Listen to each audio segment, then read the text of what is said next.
Hello, hello, hello, everyone. Dr. Rowena Winkler here, and I am so excited, honored, privileged to kick off this astrology convos series with the first sign of the zodiac and with this amazing, beautiful queen, mother, goddess, Elyza.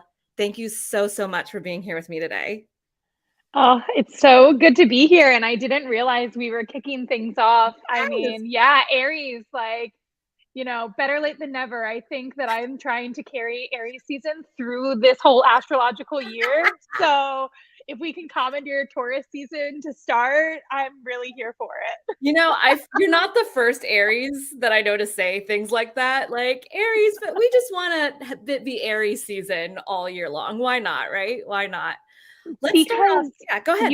I was going to say, I really feel like I embody like my truest self the most in Aries season, Mm, and maybe it's because it really is that first sign of spring, that rebirth, and that's my jam and my vibe.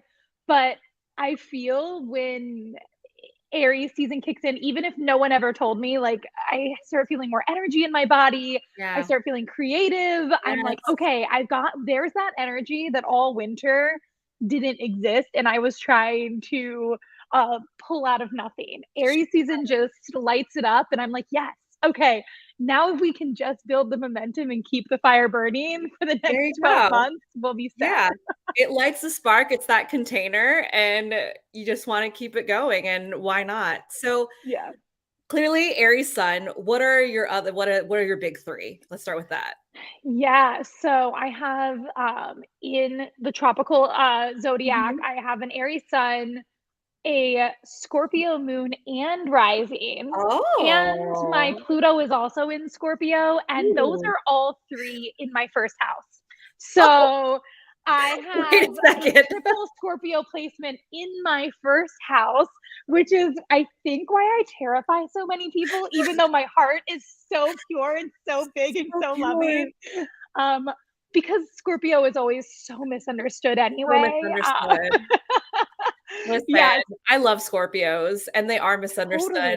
Yeah, in your first house, wow. So, can Yes. you speak to that a bit? How does that translate into, as you mentioned, folks are a little like, "Who are you?" You know? Yeah, I think on a personal journey, once I learned about those placements, it made a lot of sense that I am like fiercely committed to the journey of self-actualization, Yes. self-awareness, self ownership, really having accountability, Mhm.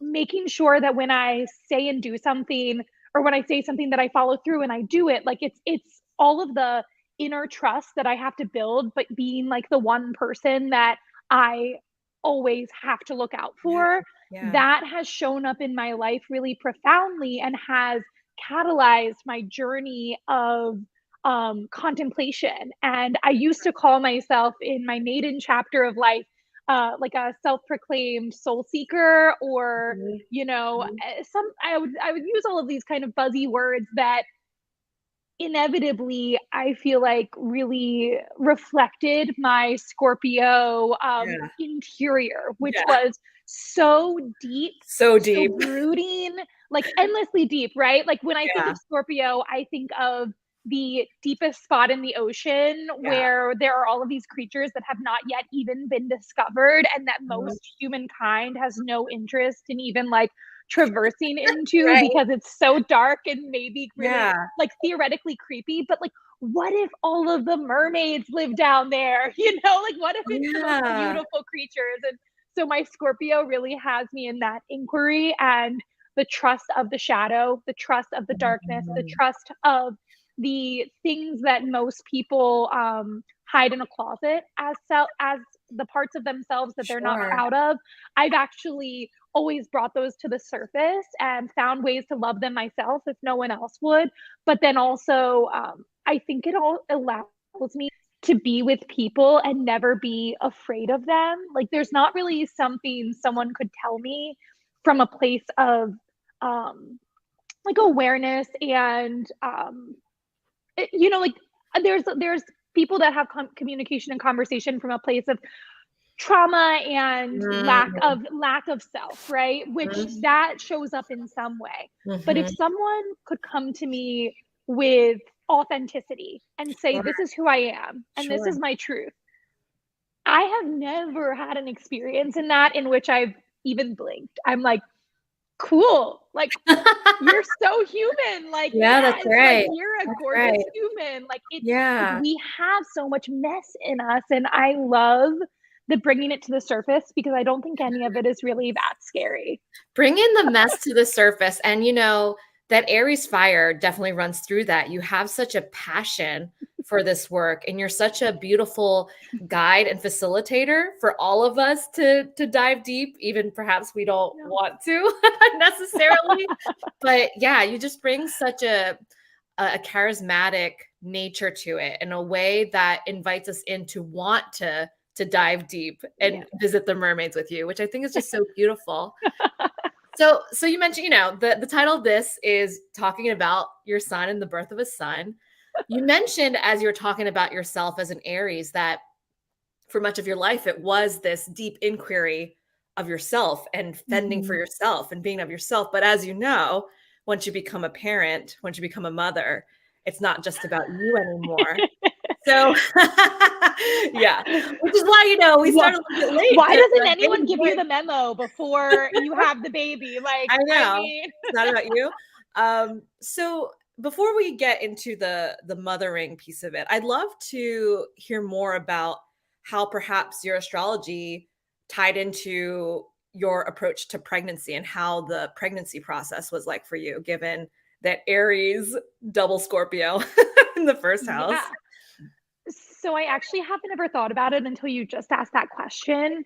But my North Node is in my fifth house, Okay, which, yeah. as most people know, or maybe people don't know, is the house of relations, of Mhm, children, mhm. of those kind of soul level karmic contracts, Yeah. of commitment and of utilizing others to learn you too through love. And so I Oh, hadn't really put that together, but I've always assumed that there would be a chapter in my life in which I would become a mother in some way, shape, or form. And that vision has changed over the years. For people that don't know my background and my story, I became pregnant when I was 18 years old. Actually, I was pregnant on my 19th birthday, which was like a profound initiation into like adulting, right? Because wow. I was asked to make this choice. And inside of me, everything said, you're meant to be a mother. And then outside Sure, of me, everything societally said, this is not the right time. My sure. partner said that, my parents said that. I Mhm, didn't keep the pregnancy a secret because I had intended to continue it, but mhm, it ended up that I made the choice, even though it was a choice from fear, to release the pregnancy. And mhm. that drove me into those Scorpio depths that ended up Sure. being the place that I found myself. So you have to, in some ways, not question the overall universe, even though at the time it was the hardest, really, like, I had eight solid years, which sounds like so much time, and also was the blink of an eye in my youth, in which I really struggled with the concept of I should be a mother right now, and I'm Mm, not. So mm, when I would meet people who were on that path, it was a trigger for me for a long time. And again, sure. right when we're in an unhealed state, a trigger, we say, I have to keep myself away from those Yep, situations and yep. from people like that, so that, but eventually, right, or hopefully, as humans, we find ourselves in a place in which we're grounded and ready to start the healing journey. And Mm, then you turn to the triggers and you say, oh my gosh, you were just this mhm, hurting part of me that mm. needed to be seen, that needed to be held, and that it has nothing to do with anyone outside of me. It's always an inside job. Again, that's that first house. Like, I've always felt like it was on me, which in some ways is a great thing. And in other ways, Mm, it it puts a weight on you in which at times I have not felt able to carry. But again, have flexed those muscles and have always ended up able to really see things as the beautiful experiences and lessons that they were, which Mm, that pregnancy was for me. mm. I came to a point in my healing journey when I was like really content with not being a mother in this lifetime in the traditional sense. Mm. And I started more so leaning into this idea of being a mother and a space holder for the all of the unhealed inner childs of all of my clients and the people Yes. that were coming to me. And I found so much aliveness in that. I really enjoyed that. And still, right, understood that there was this North Node placement in my fifth house where, and my North Node is in Pisces. Oh, So, yes, the right. Pisces. And I in Vedic astrology, all of the Aries that's in my chart is actually Pisces. Mm, So I recently had my Vedic chart reread because I nice. wanted to hear more into that. And it's a whole nother conversation, but I feel super connected with my Vedic chart being like my feminine counterpart to the masculine Yes, I love tropical that. chart. So all of my Scorpio is Libra in that chart, and all of my Aries is Pisces. So how much softer is that Interesting. chart? Like to be a Yeah, Pisces Libra sun and and Pisces, yeah. Libra moon and rising, as opposed to an Aries sun, Scorpio moon and Yeah, rising. But I really love them both, and I feel like I am both of those, and yes. that they are necessary parts of my journey.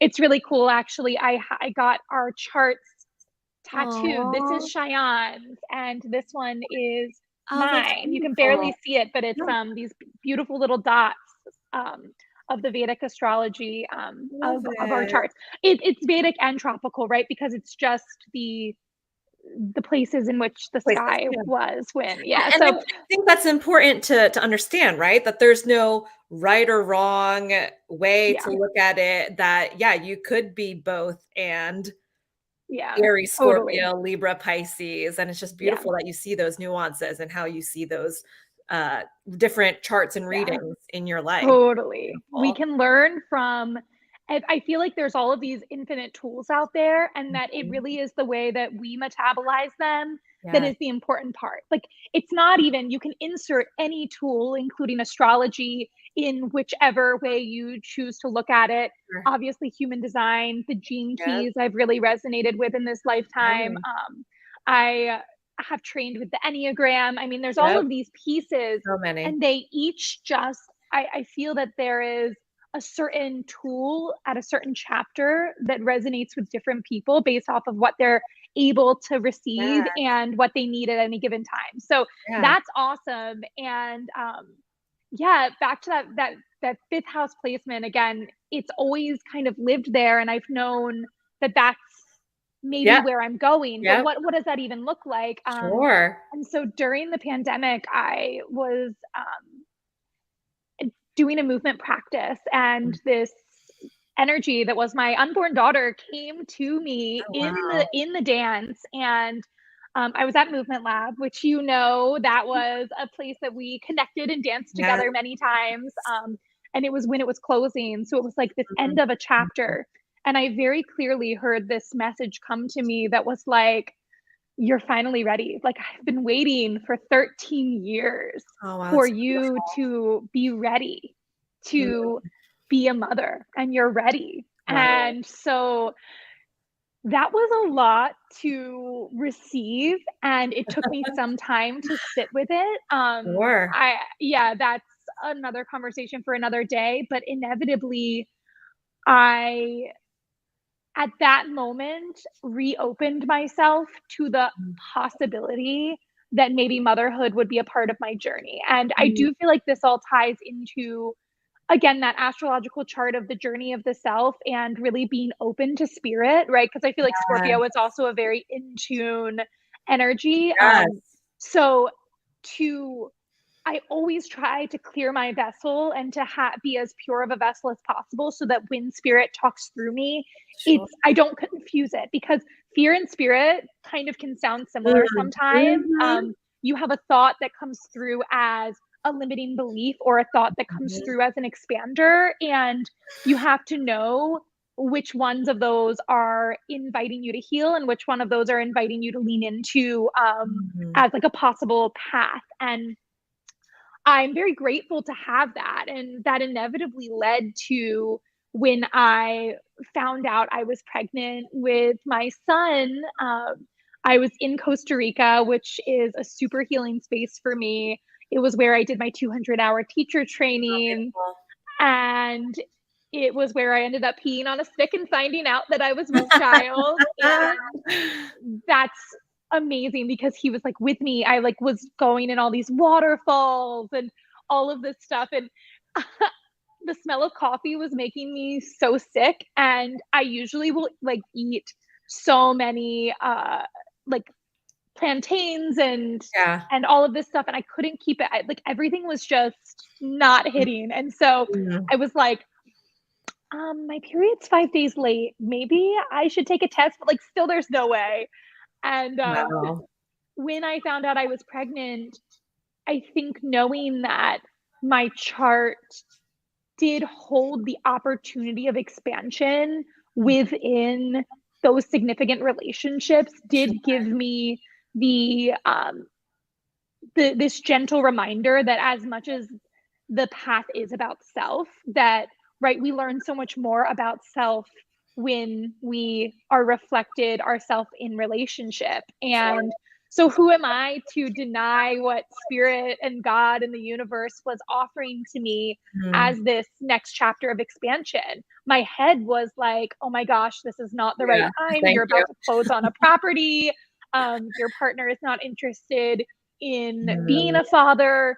Like Mm. this does not make sense with what your dreams are about being a parent. Like Mm. you really, I really had decided that because the first time was such a traumatizing experience that Wow. I was okay with waiting until I was in this divine partnership and in a really safe space to carry Mm. a child into this planet. But I just couldn't deny that there was a pull, a knowing Mhm. that as much as I could make either choice and it would be okay, that the thing that felt the most resonant was the path of surrendering into motherhood.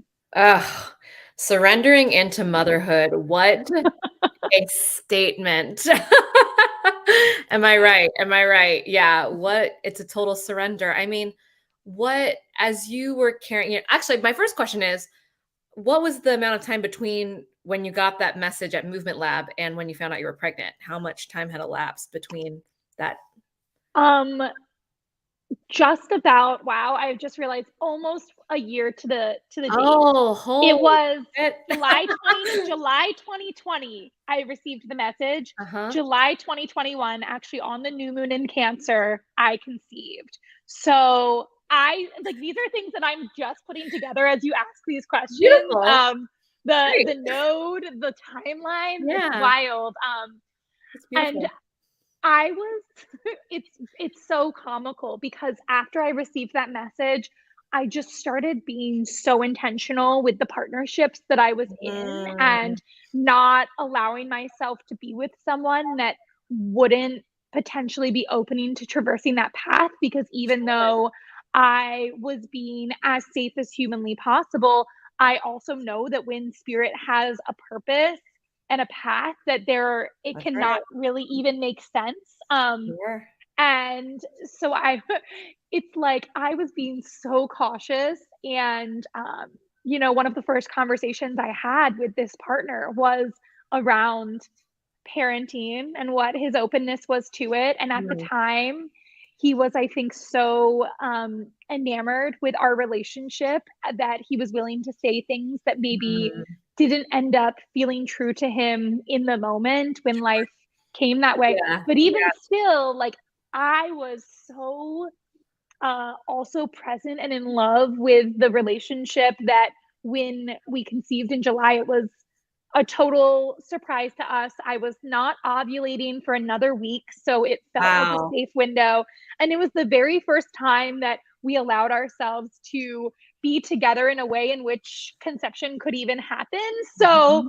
that was like insane, right? That like there was this soul. I feel like there was this Yeah, soul just waiting he was for just the ready. first fraction of a path in which they could enter in. And of course, initially I thought that it must be this daughter that came to me. Ah, And I've always felt that energy was the soul that I had conceived, back in uh, 2007. mhm. And I had been reconnecting with her. She had become like an ally for me, kind Yeah, of in the beautiful. spirit side. And I very much felt like, even though my partner is not interested in this path, I know this little soul so well, and I know that we can do this, just the two of us.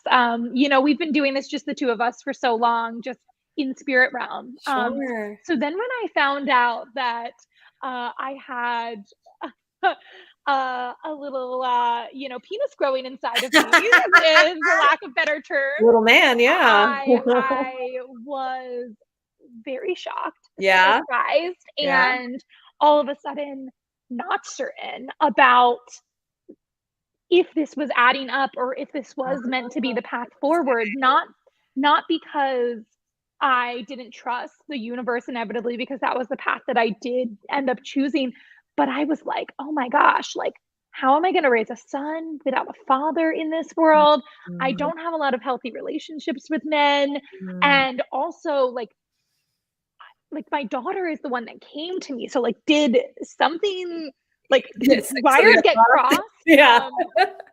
And I sat with it. I did breath work and all of the practices that I could do in early stages of Sure. pregnancy, because as you well know, the hormones that are present in the first trimester Oh, of yeah. pregnancy Uh-huh. are very much not, uh from what my experience was, like, they were not connected to like divine messaging, right? They were kind of connected to um every every point of the spectrum, as opposed to like the most aligned point of the spectrum. There Yeah, were very aligned moments, but there were very misaligned moments and shadows and things that of needed to be course. purged and just released, Yeah. so to make space for a healthy pregnancy and a Mhm. healthy remainder of creating this child. So I was really trying to ground and say what Sure. is true, what is real here.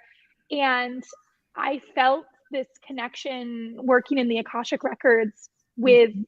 this daughter energy again. And she said, I'm still up here because I have more work to do in the ethers, right? She's like, Mhm. only humans believe that the most profound impact you can make is as a human. There's actually, right? Like, you are the most limited that you'll ever be Yeah, as a soul when you are a human. sure. But because you have this brain, you're like, oh, I have to do the absolute most. And she Mm. was very much like, this is where I need to be. And I can come to earth at some time, through you or through someone in your circle, if that timing aligns. But right now, like, I'm still here, and my path Mm. was actually like, she used the term like way shower.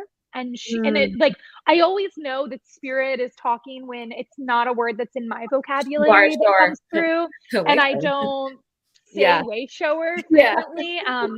But she showed, and this is like, I love for me, the visions that came through in pregnancy of Mhm. what the connection of the body and the vessel and the soul looks Yes. like. Yeah. It was really beautiful. And I think for each person, it can be different, but it gave me some peace in the big confusing journey that all of this is.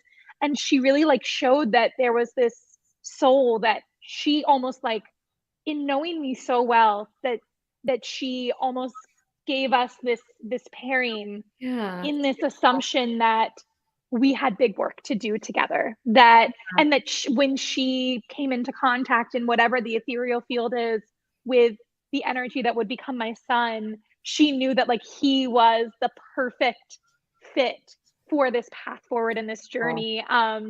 And so, what, to my surprise, when I go in for the sonogram and they're like, "Oh, your due date is April 4th." And that was the day I was born.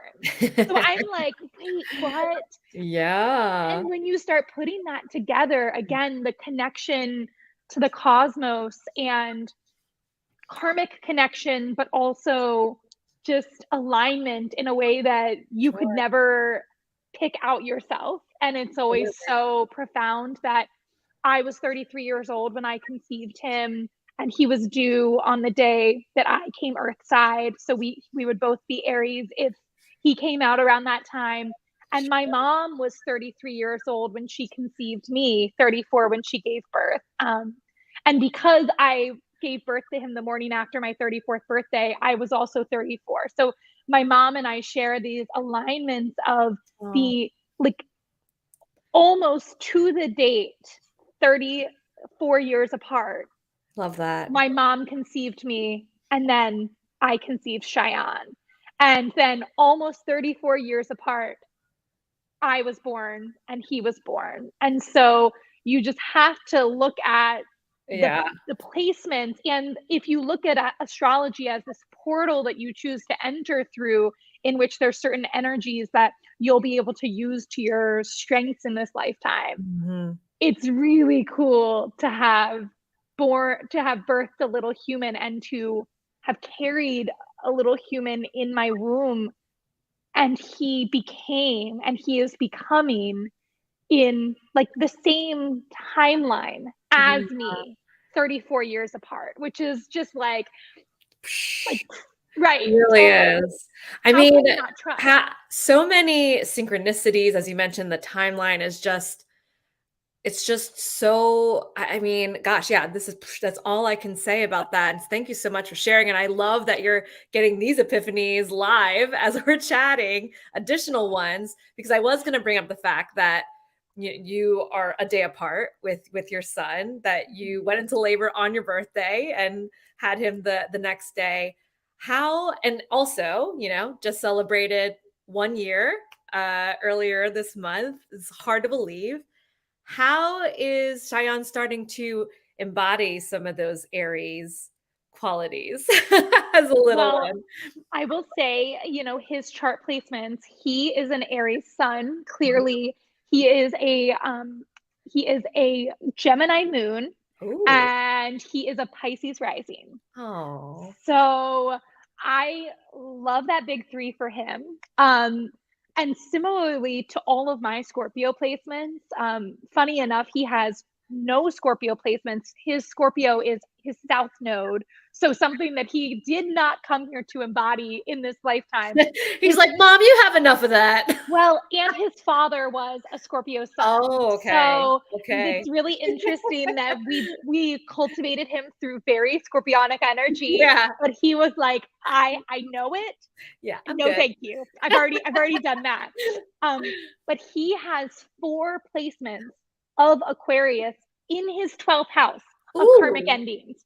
So Ooh. what who is he Aquarius. and what did he come here to do? I'm terrified and excited Wow. I simultaneously. mean, just even the journey of him coming into being is Right. so 12th house. You know what I mean? Like, Totally. it totally Totally. makes sense. Yes. That's so And interesting. I feel like he embodies his chart so much already. Yeah. There is an incredibly loving side of him, which I feel like comes through in his Pisces Sure. rising. He's got that softness that makes all of his big energy that much sweeter, because his Aries sun, it's like he showed up and we did a full lotus birth. So for people that don't know, he was a home birth, and it means that I birthed the placenta still attached to him. Mhm. And we kept it attached not just for those first 4 hours in which the blood was still flowing, but we allowed it to naturally detach on its own time. Mhm. It can take, they say, up to 2 weeks, but I've never known someone who's done one that it's taken very long.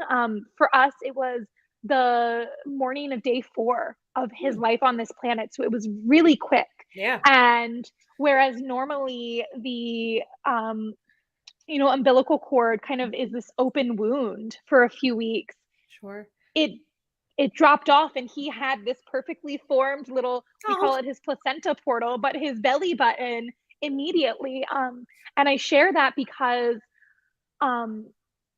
in this path of birthing a son, and also birthing a son that I knew would have fire placements Yeah. that can be quite intense, Yeah. I was in contemplation of how can I do as much as I can to get out of the way and not make choices for him in which he Mhm. could feel disempowered, because his father carries so much wounding with the mother energy. How Mhm. can I um, do as much as possible, knowing that you can never do it all? Yeah. How much can I offer to him to Sure. soften his entry onto this planet? Um, Again, meditation was really profound for me in pregnancy, and Mhm. I had this vision at one point of this part of my grief of initially of bringing a son onto this planet was that obviously someone who is forming in that way doesn't form a womb, and the womb is really this entire like it's the entire universe in and of itself. And Sure. I feel so privileged and grateful to have been born with a womb in this lifetime, and to get to embody the feminine and have that be a part of my journey of healing. Mhm.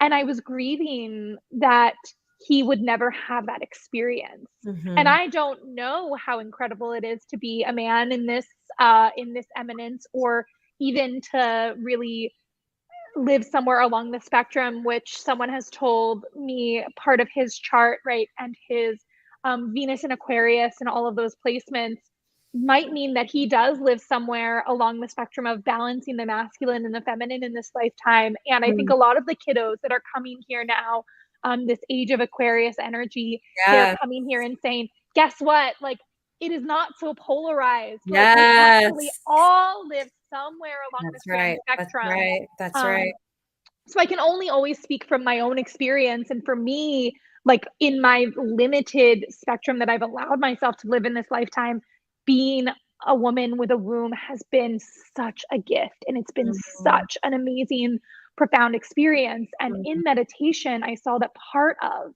why the patriarchy even exists is because as soon as someone with a penis or someone without a womb is born onto this planet, Mhm. they are now instantly separate from Mm. creation. Mm. That the closest to God and the closest to the mother and the closest to the universe that someone born without a womb will ever be is when they are in the womb and held Mhm. in that Mhm. place. Mhm. And that we don't get to understand why there is so much pain for people who are separated from that, because you and I came here and we weren't separated. Even if we felt it at some point, we can turn inside of us and all of a sudden remember, like, Sure. oh my, like I have that energy of creation Mhm. inside of me.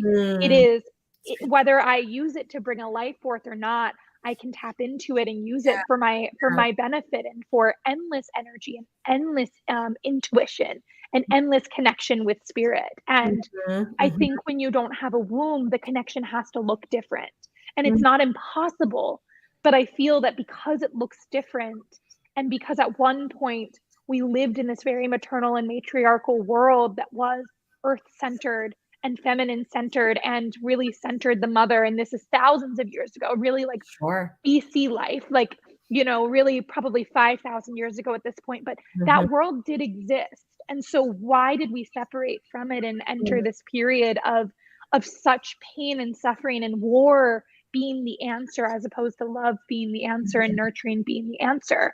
And the meditation told me it's because of this that we have even more so, we have intensified the process of separation, that as soon Mhm. as a baby is born and the cord to the placenta is cut, Mm. that they are no longer connected to their that life force energy that gave them everything they needed when they were in the womb, right there. The placenta is the original mother and the original nurturer Mhm. when we don't yet have that possibility ourselves.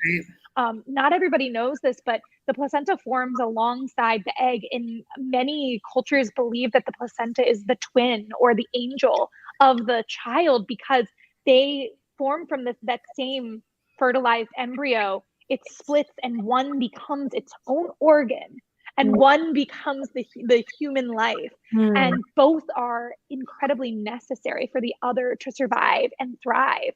You know, a placenta has no purpose without the child, and the child cannot Right. survive without the placenta. Yeah. But we live in this society in which we cut it and then we toss it or we sell it for money, because there are in like skincare, pharmaceutical industry utilizes the all of the incredible healing properties of the placenta to make stuff for anti-aging and all of this stuff. And I never knew that, but I No, received that message in meditation, and then I started looking it up and I was like, whoa, that's what? wild. Wild. And so I was like, how can I do it differently? And I started looking it up and found this book called Placenta, the Forgotten Chakra.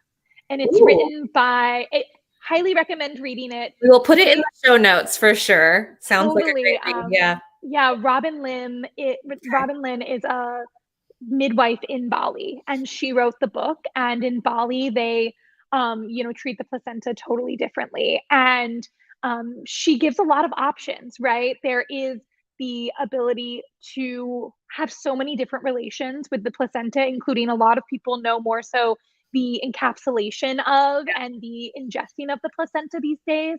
And I wanted to do that. Like, I wanted that.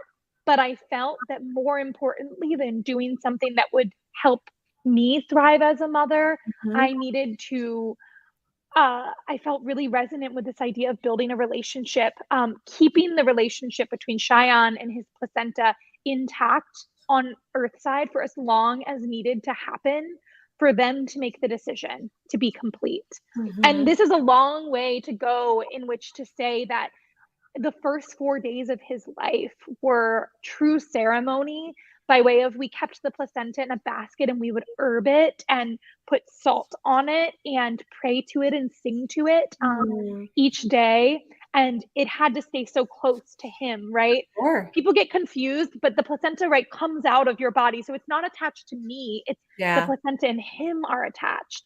And Mhm. so we would, to move him, it had to be a really sacred and slow and loving act. Yeah. And he didn't really open his eyes at all in those first few days. And Mm. it wasn't until the placenta released in which he opened his eyes for the first time, really. And Cool. when I tell you that, like, his soul had just fully dropped in at that point, it is profound. People that were around that first week, they're like, is he staring into my soul? Like, how is he so intense and present already as an infant? And is part of it his sign and his personality? Is part of it that allowing of that connection to remain and that softer entry into onto this planet? You Mm. know, who's to say? But I do feel really grateful for the intuition that led me to that. I know Yeah, it's not for everybody, sure. but like, my mom was terrified of this idea of us doing that. She's like, it's going to cause infection. And then when she witnessed it, she's like, oh, I get it. Like, it was Mm. so beautiful. And I Mm. wish more people knew about it. So I'm happy to be talking about this, you know, even Yeah. if not very many people here, you know, maybe it's a message for you or for, you know, any of the other pregnant people out there, that there are options, that we have, choices amongst all of the things that are out of our control Mhm. to, really help create a path forward that, minimizes trauma for our children early on. Yeah. And if it is traumatic for a son to be born and all of a sudden be instantly out of the womb, might it be a little bit less traumatic for them to have that womb mate stay attached to them for a little longer, right? And that connection, not just the nourishment, the blood kept pumping. They say 1 to 2 minutes, but we watched it pump for 4 hours Oh my after he goodness. was born. And so Wow. it's like, you know, that conclusive evidence of literally witnessing it is Amazing. impossible to ignore and Sure. not Sure. share. But then even once it dried, I think that there was just this, like, he held the cord, he would hold the cord. And I imagine that he did that when he was in the womb. Yes. Yeah. But once he got here, he's just like he is such a big energy. He is sweet, but he is so intense. Like, he's so present. He wants to be in every conversation. He wants to be included in everything. That Gemini Um, moon. oh my gosh, he's so curious. Yeah. He is deep in the place of taking things apart and putting things together, and he loves to see what will fit certain places, including his body. Like, he crawls under the smallest crevices, and I'm like, what are you doing? But I just let it happen because That. he's so curious. And so he bumps his head a lot and stuff, but he's got a very big noggin, 89 percentile still, even though Oh. his he's in the 12th percentile for his weight and the 89th percentile for his head. So talk about Gemini moon, like all that knowledge, all Yeah, that swirling wisdom. around. He's got lifetimes of stuff. So it's really cool to watch him becoming. And I see the resonance in his chart. And I also know that they're like every day I'm surprised with something new. And the fact that as a parent, you get this front row seat to this Yeah, human's becoming for yeah, their entire life or for however long you're there yeah. is just wild. Like, Wild. I love witnessing adults find themselves again after they've lost themselves for so long. Mhm. And it has been an awareness for me that it feels a little bit less fulfilling to do it with just this like one little soul, but at the same time I get to rewrite that story and say, even though my space holding has shifted and my Sure. client base has shifted for now, I For like now, right, for now. I get to watch that in this little human. And just because society doesn't say that motherhood a is a fulfilling thing, that it's like we're told that it's not enough, that you have to be doing more. And for Mhm. me as a solo mom, like, I do have to do more because I have bills to pay and I have to make sure that we are successful here at the Harmony Mountain House. And the clients and things that I do still have, they matter so much to me. Sure. But it's been interesting that, and I think maybe it is all of that chart in the first house, in which I have to rewrite the story every day, Yeah. that this work as a mother can be just as fulfilling even without getting to see, because the transformation happens at such a short, like, the transformation happens over the whole lifetime Yep, as yep, opposed to in one session. sure. And the reason why you see it in one session with people is because they've already lived that whole lifetime up until Mhm, those 2 hours you share. So mm, you're just pulling on stuff that's already happened and capacity that's already been built. To watch it from the front end is a little bit more mundane, but just as magical. And I'm loving that I'm rewriting that inside of myself, because it does feel yeah. fulfilling and I do experience the magic.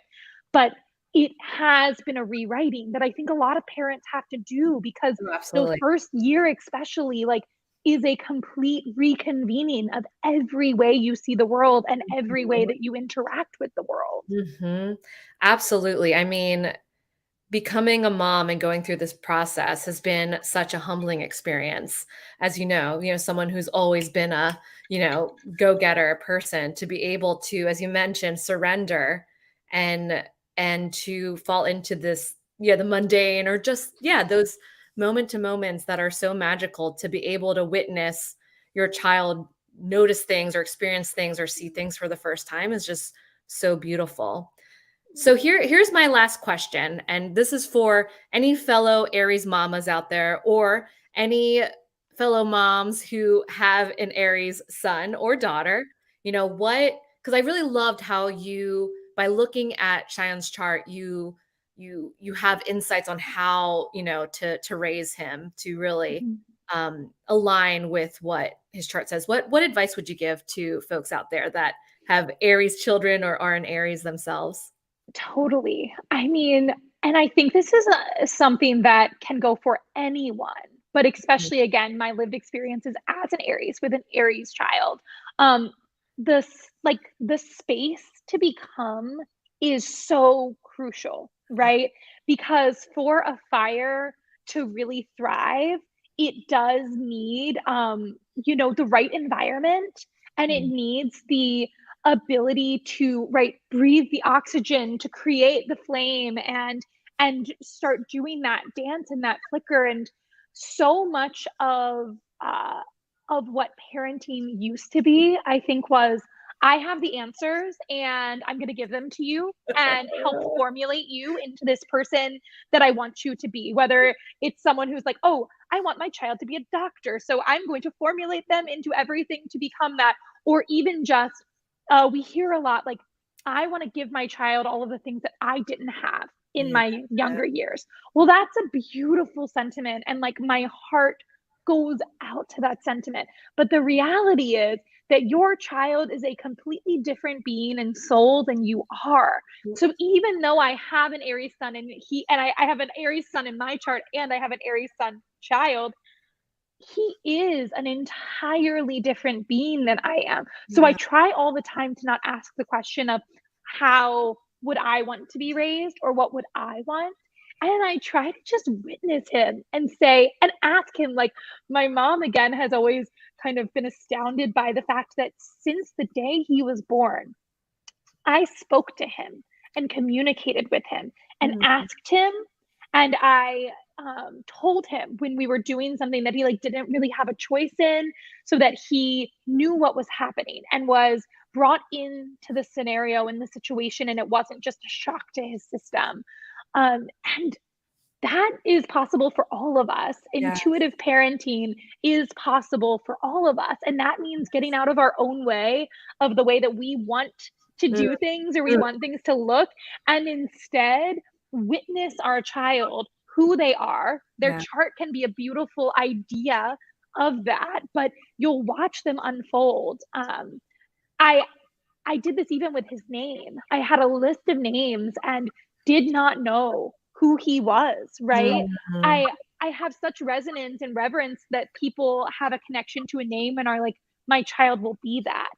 But Mhm. again, to assume that you already know who, like, Sure, a sure. name becomes who you are, Yeah, right? It becomes your quote brand. It yeah. becomes the way that people know you. And it's also a mantra. You speak it. I Mhm, am this, right? mhm, I am Elyza. mhm. And Elyza means seed of God and it means oath of God. It comes from the term Elijah. And so I always felt really disconnected from that. Like, oh, I have such a dumb, I have such a dumb meaning for my name. And then in the past decade, I have become so connected to the spirit of God, the energy of the Sure, universe, sure. that like I am that. Like, yes, like Yeah, that yeah. I am this. So I spoke it out for like 25 years before I actually started embodying it. Mhm, And so I was like, how can I offer him a name in which he has this mantra to speak forward into the world? mm. And there was a lot of contemplation, and there was 5 names that I really loved myself. And he does not have one of those names because There you when he go. showed up here, he was so clearly Shayan Raye. And I was like, wow, like I can see that that is who you are. And I keep trying on these different names and they aren't you. And so, how do we, again, get out of the way, let them show us who they are? Especially, I think, as an Aries, like when you're very independent and Yeah, you have such a bright energy about you. So it's yeah, very clear to be able to see who an Aries is and what they might need, versus some of the other, signs that might have an affinity to spend more time internally than sure. showing themselves externally. But as a parent, you do get to witness those things in them. And like, if you do have a more internal child, how do you create a life for them in which maybe you inquire more so that they have more chance to answer? Yeah. My business partner, Sarah, is a Pisces sun and a Virgo moon. And I know that in order for her to share her inner truth, she needs to be prompted Mm, to be given that space, and mhm, then she'll mhm, let it flow mhm, freely. mhm, And mhm, so we can do this for the adults in our lives, and we can do this mhm. for the children in our lives. And children are literally the same energy of the soul, just existing in a body and a place in which they have not been able to find all of the words and the experiences to show who they are. So it Yeah. is our duty as a parent, I think, to witness and help them find the ways to show the world who they are. And that's so cool. It's so fun. And it's available to all of us. We just have to Mhm. get out of our own way, which That's again, right. as an Aries mom, it's not that easy, right? Because I'm like, Sure. oh, I would love for him to fit into my life so that I have more time for me. Yeah. But for now, that's not the chapter. The chapter is helping his nervous system Mm, be regulated and healthy, mm, and to know that he is seen and that he mm, is heard and that he is worthy, which is what his name is. He is worthy of living this life of his dreams. Imagine not having to rewrite that story in adulthood and instead just know it from day one because your parents gave you the space to you know, to let that be resonant in your cells and in your body before you forgot, mm. before, you know, the world told you otherwise. Well, speaking of his name and the whole naming process, I just finished listening to that episode of your podcast, your voice memo that was from, well, how many days? Was a week. It was when you named him, right? A week Yeah. after he was born. So beautiful. Why don't you tell folks about this podcast series that you developed and where folks can find you? And please speak about the Harmony House as well. Yeah. Oh my gosh, there's so many things all the time, All which the is time. again that Come on, very Aries. Aries life. Yeah. But I realized in this first year of life, a few months ago, I had intended to keep a journal for Shayan. My mom kept a journal for me, and I have loved being able to go back and read it. But when you're a parent, and especially when you're attachment parenting, so you're holding the kid or playing with them a lot, there's not all of that space and time to journal.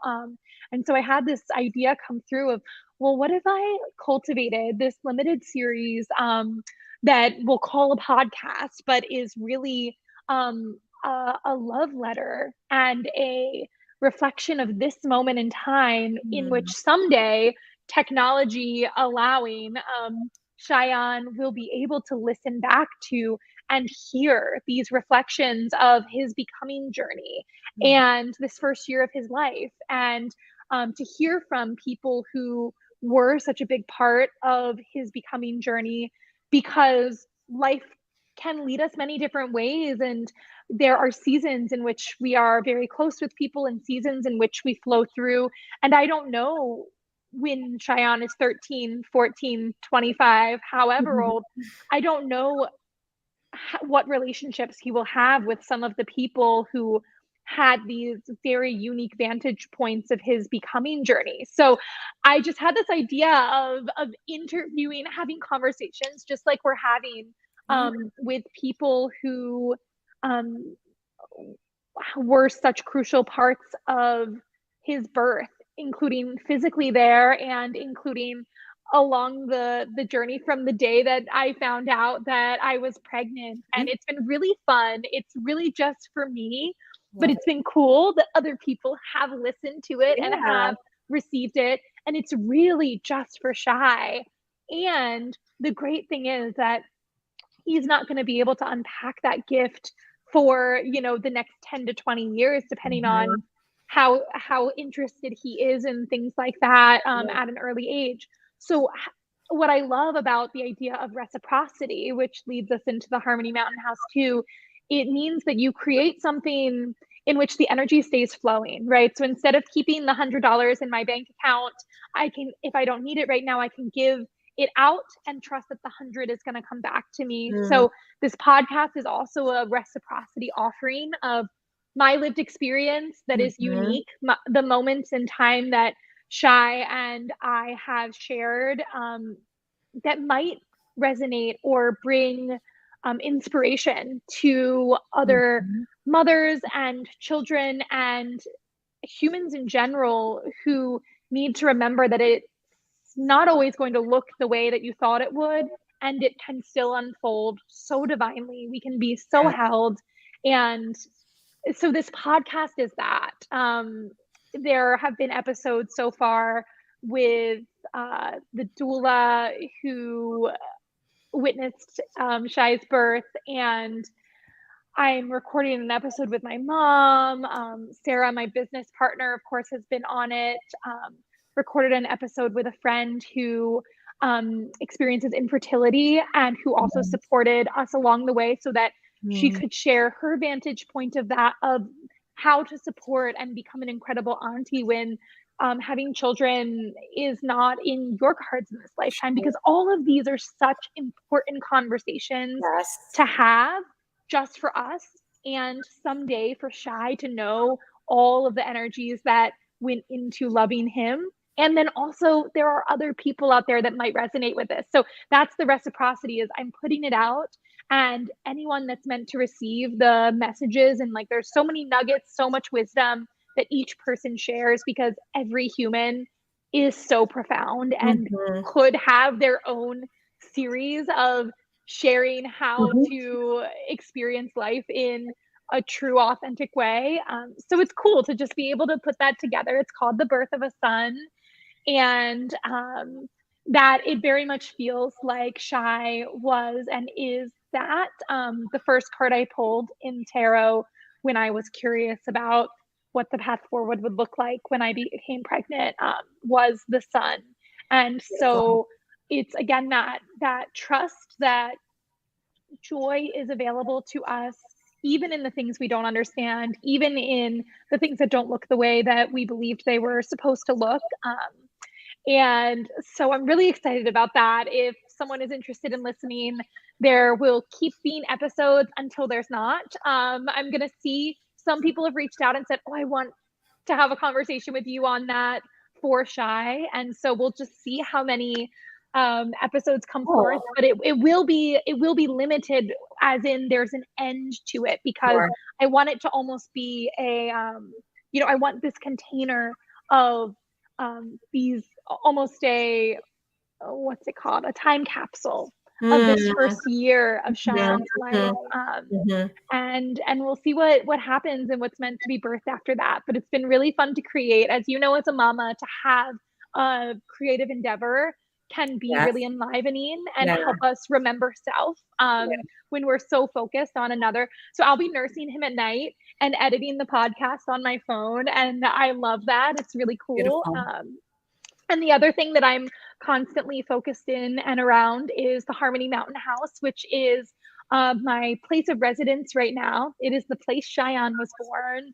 And it was the vision that I received in 2020 and 2021 about one of these offerings that the world really needs right now, and that it takes someone like an Aries to actually do it, right? Because a lot of people say, oh my gosh, I want to own a retreat center, or I would like to do something like this. But it takes that fire energy to actually catalyze it into reality. And so I do know that that's my part of this journey. And right now we are still in building phase of seeing what this place is fully meant to be. But it is a healing center. It is a community space. The goal is for people to come here and live in a community environment for a night, a weekend, a week, for however long they stay. Because what does community offer us? Reflections for our healing journey. We can do a lot of it alone, but at a certain time, we need to be around others, because again, those triggers can come forth, the discomfort of someone said something that I don't resonate with, or someone has a life that I wish I could have. And we can use those for inspiration for our healing journey. So community spaces feel like a catalyst for that the world needs. And we'll see if the world will pay to come and have those experiences. Everyone wants to go on retreat, but for me, it is, I'm not interested in leading a retreat on a beach where everybody drinks wine and surfs. Those exist, and those are awesome. And I want to make sure that the energy that I'm putting into the world is holding space for people to come into their truest version of self. And that happens through self-inquiry, through the space needed to actually rest and again regulate our nervous systems, the same things we do in the first year of a child's life.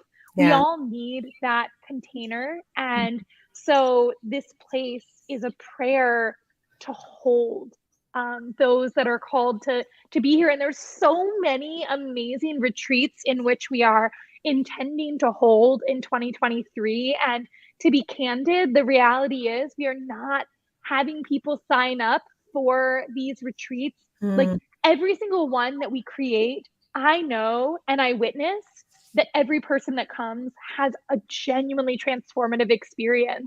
And so we often have a couple spaces left for retreats right now. So if you're looking for a healing experience, if you are looking for a place to not just go get away, but actually get inside of you and come back to yourself, check out the Harmony Mountain House, because we really, like, I believe we are at the forefront of healing opportunities that actually involve integration, right? Not just going to a 5-star resort and Sure. having a shaman tell you how to heal, but instead finding your own way to heal, so that when you go back into the world and you are inundated with dishes and jobs and family and relationships, that it is not so much a shock to the system, and that you can actually take with you and metabolize some of the healing experiences that you have. Like, I know this is so needed in the world. You can hear me light up about it when I talk about it.